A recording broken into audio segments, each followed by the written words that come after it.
प्रधानमंत्री मोदी जी कह रहे हैं कि मैं सुप्रीम कोर्ट को भी नहीं मानता।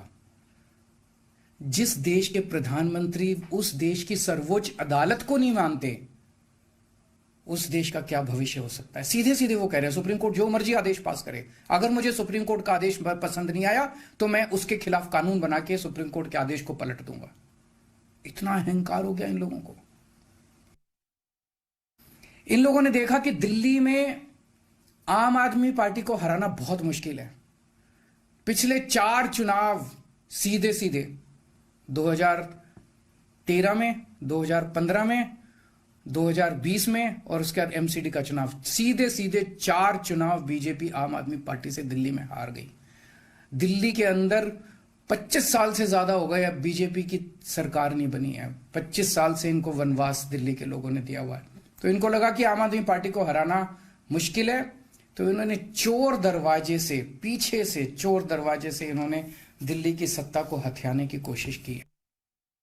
दिल्ली के लोगों ने एक बार आम आदमी पार्टी को 70 में से 67 सीट दी और 3 सीट बीजेपी को दी।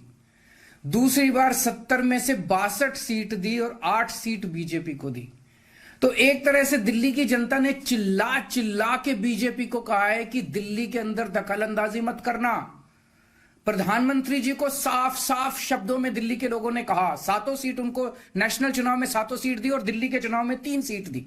तो मोदी जी को साफ साफ दिल्ली की जनता ने कहा कि दिल्ली के काम में दखलंदाजी मत करना, आप देश संभालो।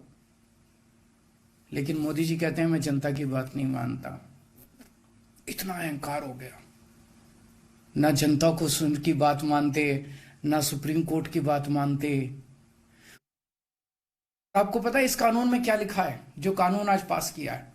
इस कानून में लिखा है कि दिल्ली के ऊपर से नीचे A category, B category, C category, D category, जितने दिल्ली सरकार के कर्मचारी हैं, उन सारे कर्मचारियों को के बारे में सारी पॉलिसी केंद्र सरकार बनाएगी। उनकी ट्रांसफर पॉलिसी, कौन अधिकारी, कौन चपरासी क्या काम करेगा, ये देश के प्रधानमंत्री बैठ के दिल्ली सरकार का कौन सा चपरासी क्या काम करेगा, कौन सा चपरासी फाइल उठाएगा, कौन सा चपरासी चाय पिलाएगा, कौन सा चपरासी खाना, ये काम रहेगा प्रधानमंत्री जी को।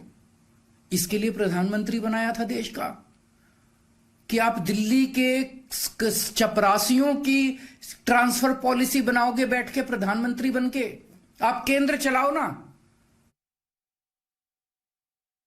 2015 में आपने मेरी शक्तियां छीनी दिल्ली सरकार की, जैसी हमारी सरकार बनी आपने हमारी शक्तियां छीन ली नोटिफिकेशन जारी करके। फिर भी बिना शक्तियों के हमने काम किया और दिल्ली की जनता ने मेरे को 2020 में 62 सीट दे के दिल्ली की जनता ने आम आदमी पार्टी की सरकार बनाई। क्यों? क्योंकि मैं दिल्ली का बेटा हूं और आप दिल्ली के नेता बनना चाहते हो। दिल्ली के लोगों को अपना बेटा पसंद है और दिल्ली के लोगों को आप जैसे नेता नहीं चाहिए।